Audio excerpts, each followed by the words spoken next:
Hey, welcome to episode 139 of Scar Bears. I know it's been a while. Things happen. Life is that beautiful onion. You pull apart, you see more layers, and then you say, hey, this analogy is not going anywhere. Just move on. So anyway, I'm Chris DT Gordon. I'm so happy that you decided to click on this video or listen to this podcast to hear my lovely voice. With me, as always, are Nate and Britton Barron. Please give them a like and reach out to them if you want them to work on your projects at Nate Barron. Well, folks, you've heard me say it before, but it bears repeating.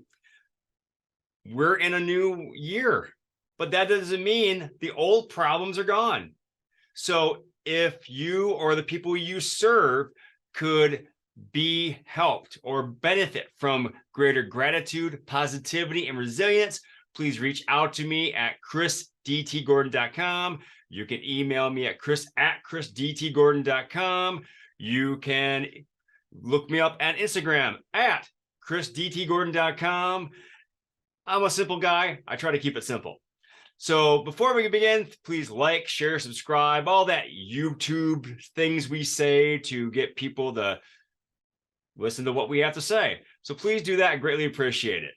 Well, without further ado, I want to talk to my first guest, and my latest guest. I'm going to apologize because I did not do a good host thing and ask him how to pronounce his last name. So I'm going to butcher it right away. I know. Patrick Linfante or Linfunti or Patrick Smith. What do I call you, Patrick? All of them have been said throughout my life. So the first one was pretty much dead on, a little harder on the end, but Linfante. Yeah. Linfante, excellent. So how are you, sir? I am doing excellent. Thank you for the onion reference, because I actually love that reference, because I call myself a human onion because we have so many layers and you peel them back. So yes, this day is going. Without a Scottish accent, even. Yeah, I mean, I could try one. Yeah, that'll do, donkey. That'll do. So, Patrick, where are you hailing from today? Currently, I reside in Frisco, Colorado, kind of by Breckenridge, Vale, all those kind of towns. Ski country. Nice. Do you ski? I snowboard. Less than I used excellent. to. Fantastic. As the years have gone on, it's been less. The first couple of years out here, I went every single day. Now it's still there. I go a little less. Yeah, the mountains aren't going anywhere. Yeah. So very cool, very cool. So, on Scar Bearers, we typically talk with people who have a tale of trial and triumph to share. Yours is quite groundbreaking, or I guess backbreaking, neck breaking, everything breaking. All of the breaking. All the breaking. So please do us a favor and share us with your story. Thank you, Chris. Really the main event that happened in my life was breaking my neck. I got thrown out of a car in 2010. I am a drunk driver. I'm committing a mistake that everyone in the world tells you don't do as you're growing up. Don't be that person. Don't be that person. Well, I'm one of the people that didn't heed those warnings, didn't listen to those things, found myself down an alcoholic road, and about 4 hours of my life is missing from my memory. And I woke up one day and I broke 3 vertebrae in my neck. I ripped all the tendons in my bicep out of my arm and basically had to start over to some degree. Yeah. Wow. So first of all, I'm happy you survived. Thank you. Because talking to a zombie would be very frightening.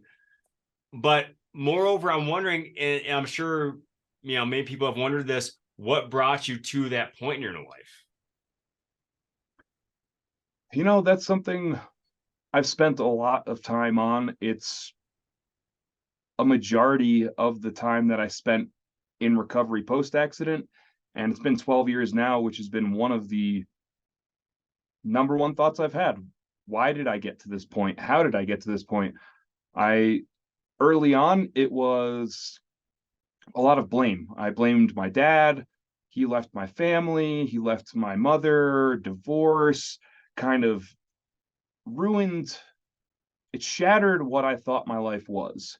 I grew up lower middle class, and I had a lot of friends that were better on paper in terms of finances. They got cooler presents or Christmas, and but all of their parents were divorced. All of them had broken homes.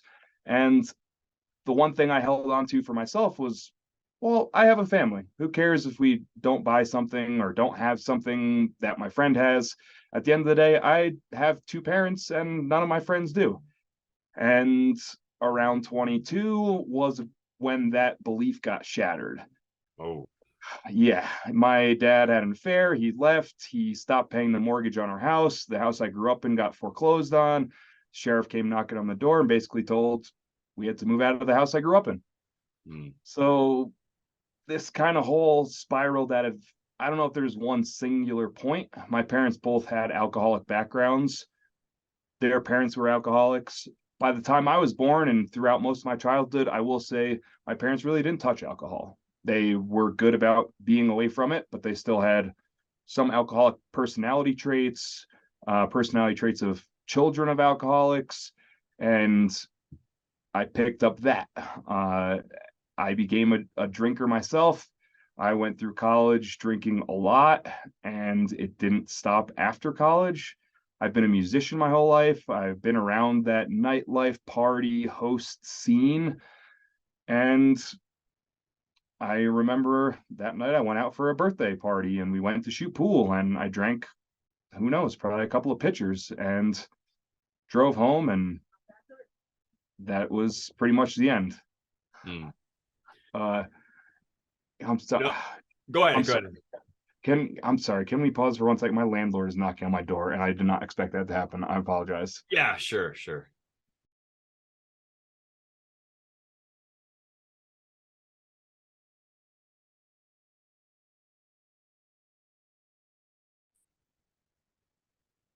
Well, 22, that is a pivotal time in anyone's life.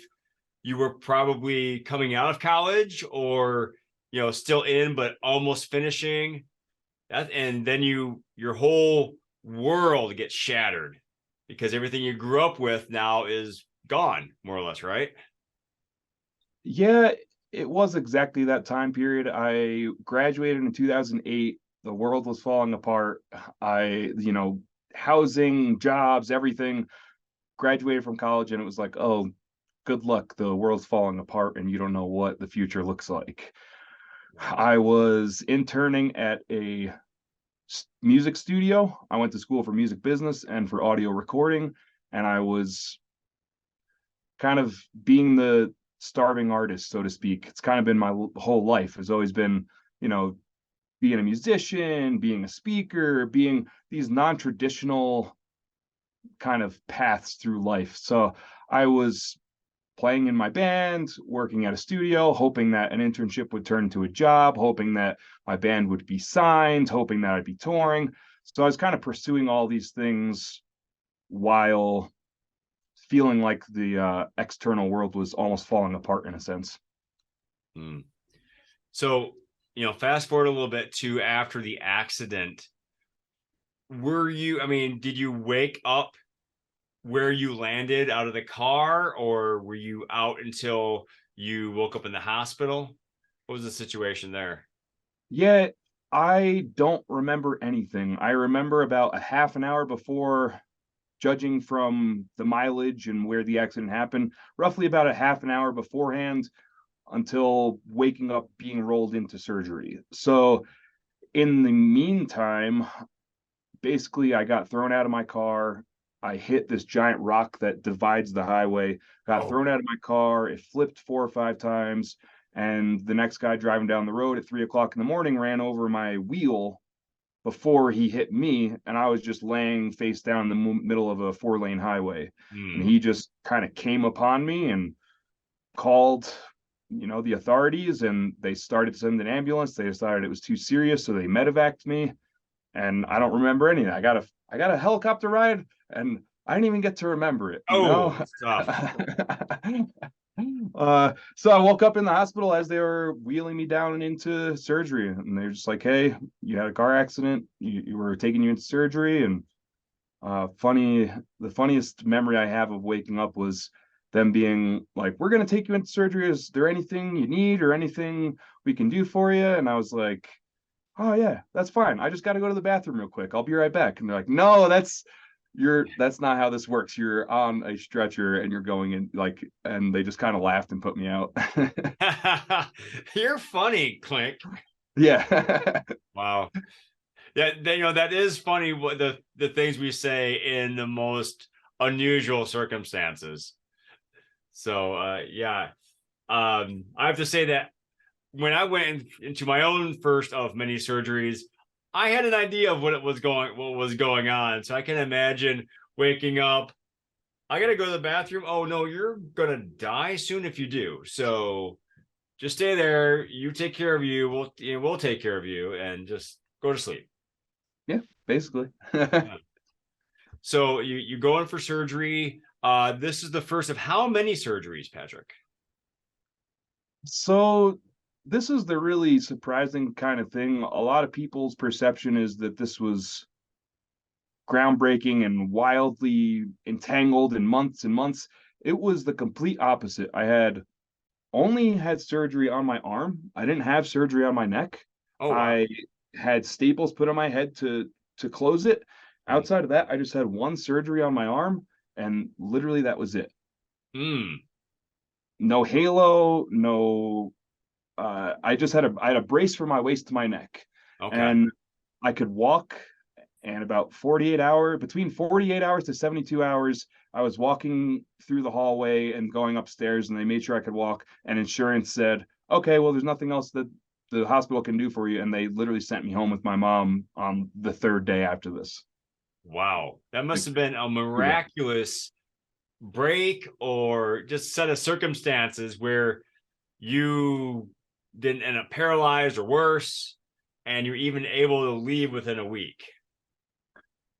It really is.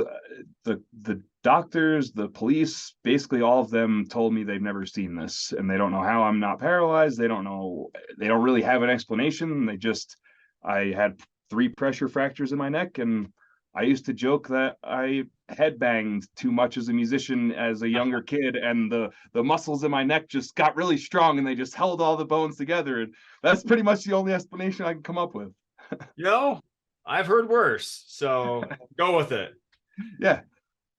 So you're discharged after less than a week after the accident. You go home with your mom. What's going on inside your head? What are the different struggles you're dealing with at that point? The whole interesting way life works was that my mom worked for a single company for 30 plus years, and through changing of the company and revenue, et cetera, she was laid off 3 weeks before this accident. So she literally had just lost her jobs 3 weeks before and was home with me every single day. So it just literally happened to work out, and she basically was my caretaker for the next 4 months. She took me to physical therapy 4 times a week for my arm, trying to get that back into movement. And outside of that, the main thing was I really couldn't eat. I could only eat smoothies. I couldn't chew things. So I basically had liquid food for like 3 months. Mm. And the biggest worry was, am I going to make it worse? Like every little thing was like, oh, did that break it? Like, oh, is it bad now? Is it like, it kind of was this fear of just sitting there like, oh, I'm going to make this worse. I don't know what to do. I imagine you were like walking around looking like Michael Keaton from 1989 Batman, not being able to turn your neck or anything, turn your head. That is the exact image of how it looked.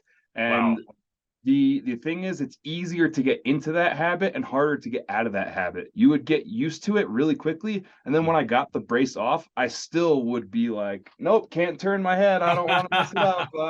I don't want to turn my head. So it Yeah. was very stiff. Imagine.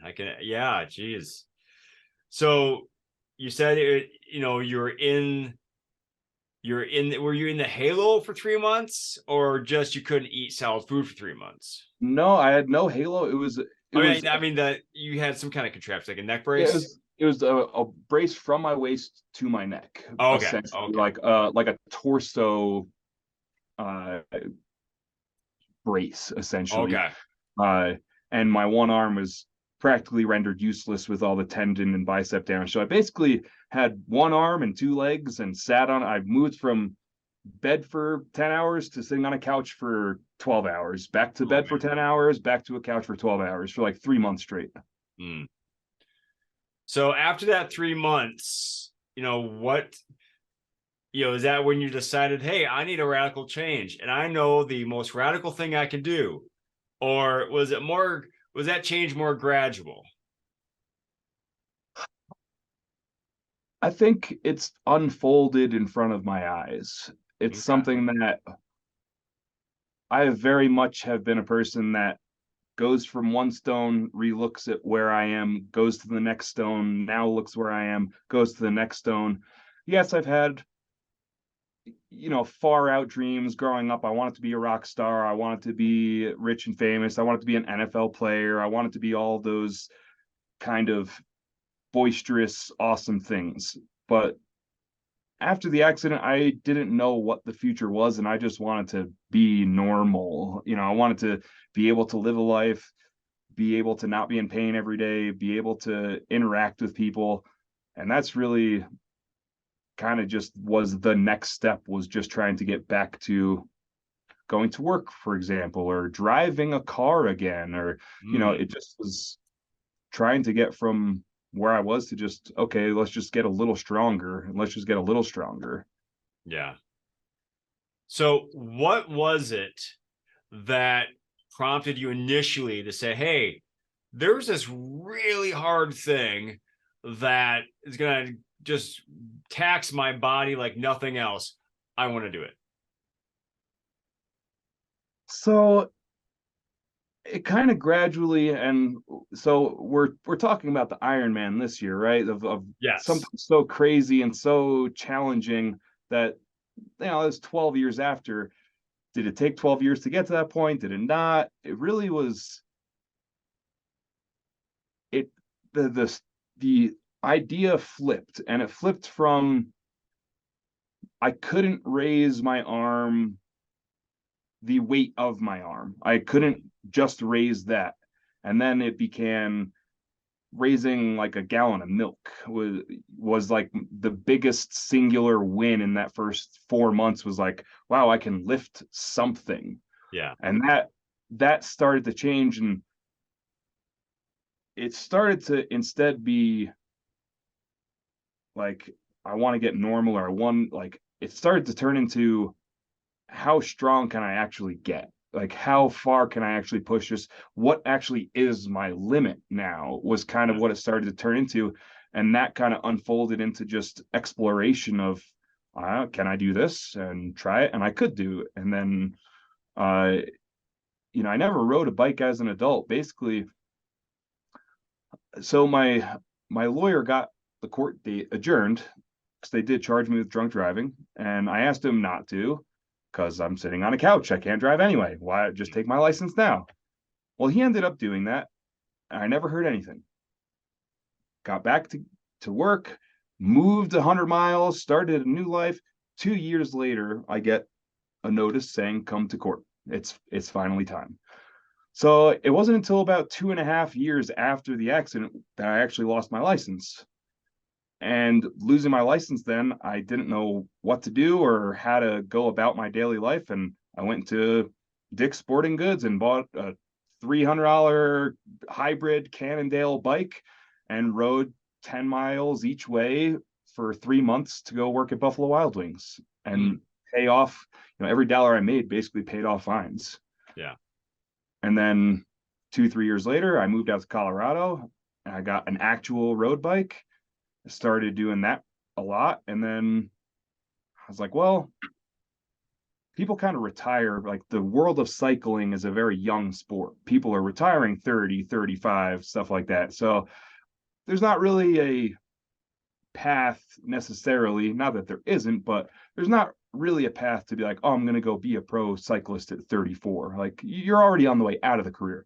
Yeah. So I was like, I don't know what else I can really do. I had a friend that was a professional triathlete, and in 2017 or 18, she was like, I think you're going to do an Ironman. And I was like, no, I won't, because those people are crazy. There's no way I'll ever do that. And then 4 years later, I did it. And I don't know. It just, when you can see improvement in yourself and you see that this wasn't the last challenge, you conquered that, and okay, now what else can I do? Now what else can I do? And eventually it led to doing an Ironman, which is I still have days where I'm like, did I actually do that? That is remarkable. But going back to your friend saying you're going to do an Ironman, and you, of course, saying with the most, inspirational thing of possible, no. What was that first, that first switch? Because you don't go from no to Ironman. There's a lot of processes that have to take place. So what was the first one that got you thinking, well, maybe she's onto something there? You can spend a lot of time on a bicycle, and as much as I love it, and that's my primary sport out of the three, I wondered if I could, because I taught myself how to ride a bike. I taught myself to ride long distances. I've ridden probably over 15,000 miles at this point. I've climbed Pikes Peak. I've climbed Mount Evans, which is the tallest in America paved road. I've climbed some pretty, that's all I do. I climb mountains on a bike. Yep. And then I just kind of was like, well, I went from I couldn't ride 10 miles to I can go ride 100 to I wonder if I could teach myself how to swim too.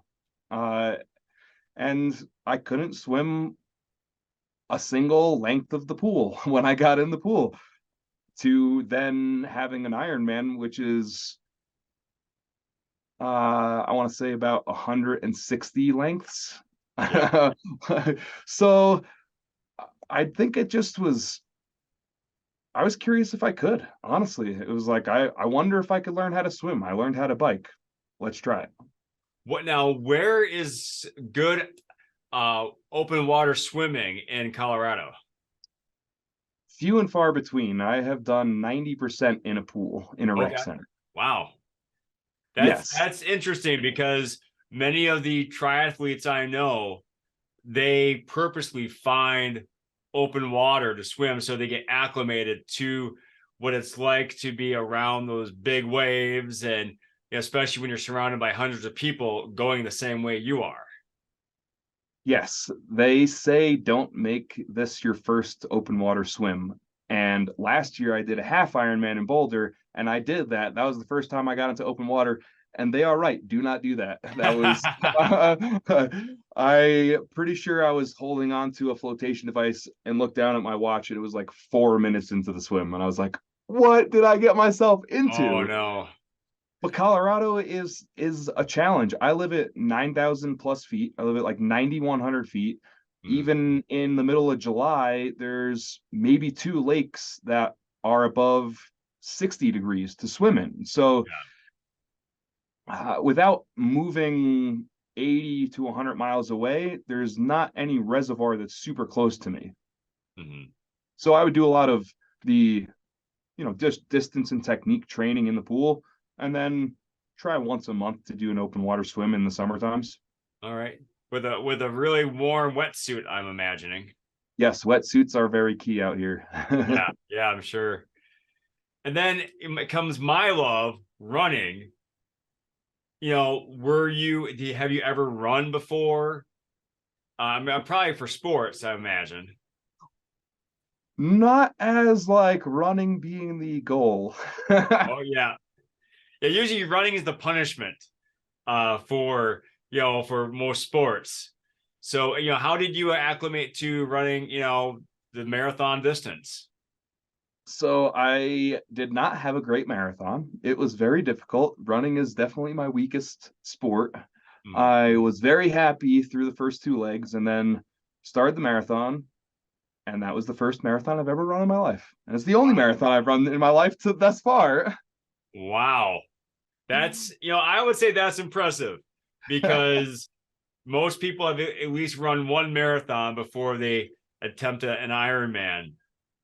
So, and me being a runner, I would think, well, I'd like to get the marathon done first, like the marathon training under wraps before I try the swimming and the biking. So that's amazing that that your first marathon was the end of your first Ironman. Yes. So I started a marathon, my first marathon, 8 hours into working out. wow, that's quite the warm up. Yeah, a little bit. Yeah, the muscles were real nice and warm. Yeah, I do want to get back to the Ironman, Patrick, but I also want to ask about another reason why I have you on here is that you are a fellow speaker. Yes. And so is your speaking related to your Ironman experience, or is it more connected to your accident? So it's kind of both. I am writing a book right now that's called From Broken Man to Iron Man. Nice. And it is essentially it's kind of changed the narrative as I've been writing it. It started off as a kind of a self-success story, like, look what I did. I made this mistake and look how awesome I am now. It was kind of the initial feeling behind it, and it started to transform, and it's essentially now using that story as a keystone and a cornering of this. But essentially it has a large amount to do with our choice and how much we have the power of choice, how the power of choice played into every step of going from not being able to do anything for myself to doing an Ironman, and how that takes continuous choices day in and day out to be able to kind of make it there. The choice of, the initial choice was, am I going to be a victim of this car accident and blame my father, blame someone else, blame anyone else, or am I going to take accountability, know that I made a mistake? Thankfully, I'm the only person that was injured or hurt in that, and I've been able to sit with that in silence for many, many years, and trying to come to a place where I can forgive myself and choose to use this experience to hopefully prevent at least one person from making the same mistake. And on the other side of that coin, if you make a mistake, life isn't over. You can always come back. You can always choose to get up tomorrow and try again, and really try to push the envelope of what life you want. I really appreciate and applaud you for taking that stance because it's so easy to fall into a defeatist mindset or a woe is me attitude. Well, and you are absolutely correct. The little choices equal big changes. It's like you were alluded to it. Well, I really could eat that double cheeseburger. It looks really good, but how many more miles am I going to have to bike to offset it? And I would love to go out with this, go out with these people tonight, but I have to wake up early for a morning run. And so, yeah, those choices, they do add up. And, I also resonated with you when you started talking about your book and how you're writing it first with the mindset of, hey, look at me, look how awesome I am. But as speakers, we know ultimately it's not about you. It's about the audience. It's about them and what you can do to better their life. And so, have you had any experiences with audience members who just it seemed like their worlds were rocked by your message? Yes. And the way that I have started to look at it, and the way that I approach my time on stage or the focus of others, is I believe in vulnerability. I want to be vulnerable first, and I want to tell you, hey, I made a mistake. So no matter what this skin flesh suit gives you these preconceived notions of who I am or where I'm from or how good or how bad I have it in my life. I'm just going to come out and tell you I've made a really bad mistake in my life, and hopefully drop those defenses that you have and be like, oh, wow, I wouldn't think that someone would make such a big mistake like that. I've made some mistakes in my life. And then trying to encourage that moment of now, and really that 45 minutes or so, there's nothing else in life that is happening. Like, you're in this room, you're experiencing this experience, you're being here for this right now. And one of the number one things I use is silence. As a speaker, I take a lot longer and a lot more pauses than traditionally you see. My way of talking, I take a lot of breaks and a lot of pauses when I bring up something that I want people to actually invest in thinking about.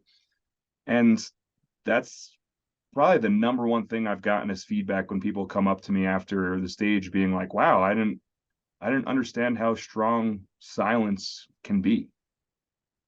Yeah, I've heard it used as or referred to as weaponizing silence. But you are absolutely correct. When you allow the audience to really think and ruminate in the truth you're speaking, it really gives them time to soak in your message and really realize, well, this guy is just not here to waste an hour. There is something there that I need to pay attention to. Yeah, I mean, the way I look at it is we've all broken our necks. It's just your broken neck might be a failed marriage, it might be a loss of a job, it might be any number of other things, but we've all been in some place where we feel like all the pieces are broken. Where do I go from here? Mm-hmm. Yeah, and I think that's important for people to realize, that we all, we have the spotlight syndrome, that everyone's watching me, everyone is focused on my mistakes, where in reality, everyone's worried about themselves. Someone might notice, but more often than not, they have their own worries. But at the same time, you do have to be accountable, and you do have to live your life and make your journey. And and in your case, Patrick, your journey is to help others on theirs. And I think that's that's powerful and impactful. Besides the book, what else do you have to look forward to in the near future? So I am fleshing out what the future looks like. So during the summers, currently, I take people on 6-day biking vacations, both here in Colorado, and I go out to Bryce Zion Canyons out in Utah. And that's kind of one step along where I'm planning to be, say, 5-10 years from now.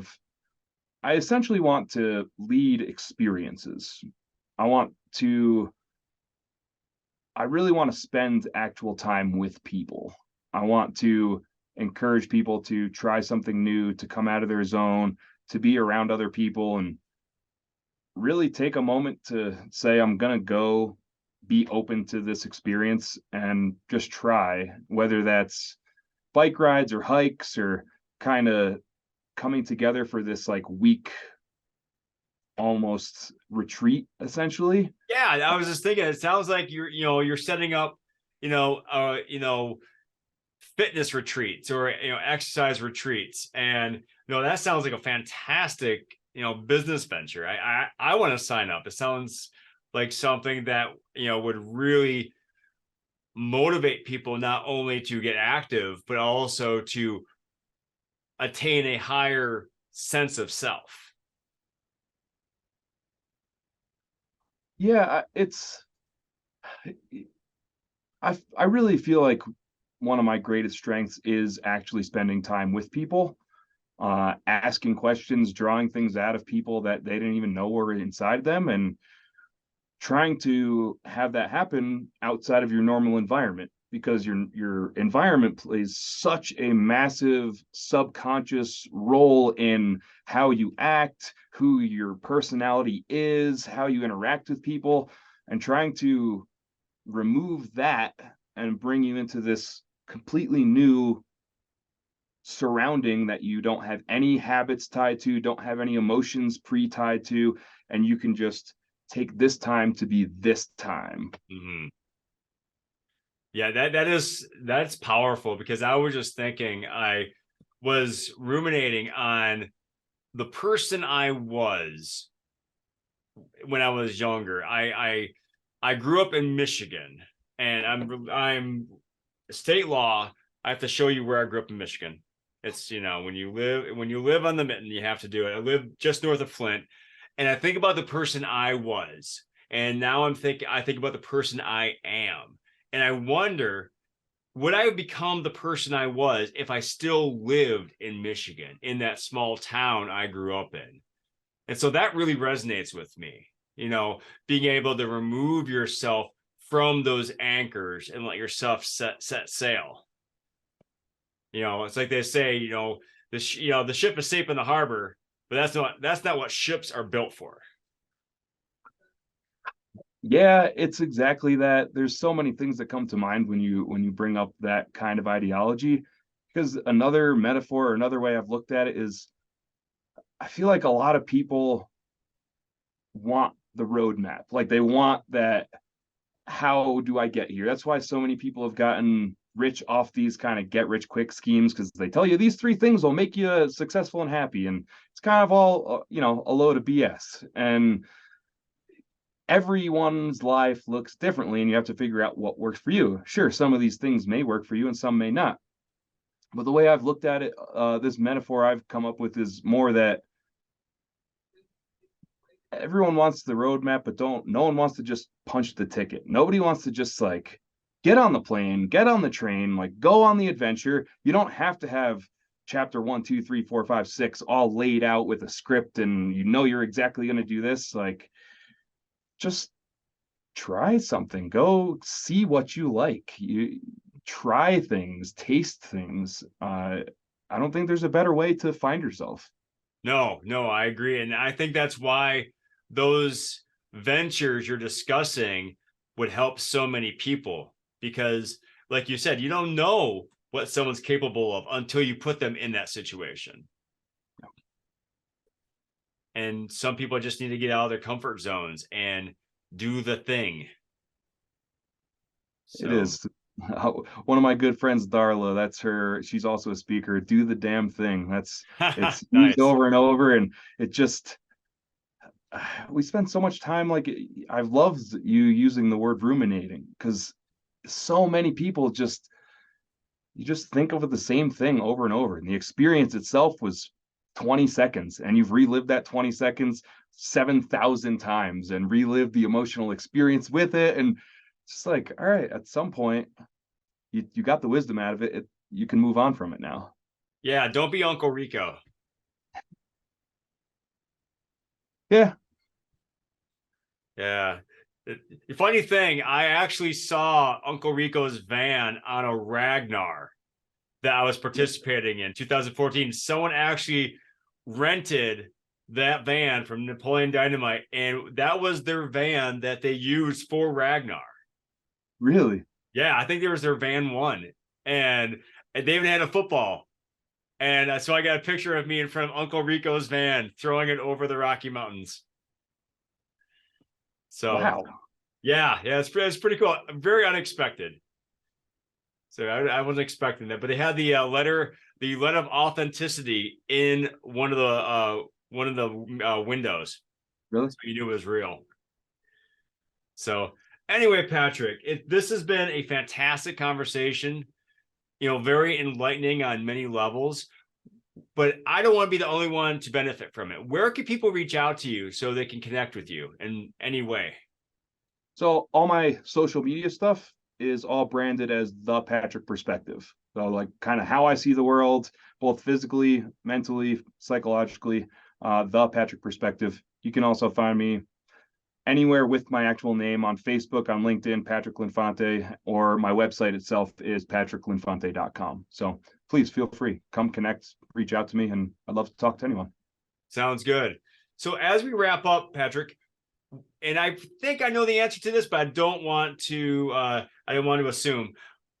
When you look back at your various experiences, what is something that maybe at the time you weren't thankful for, but now that you appreciate having in your life?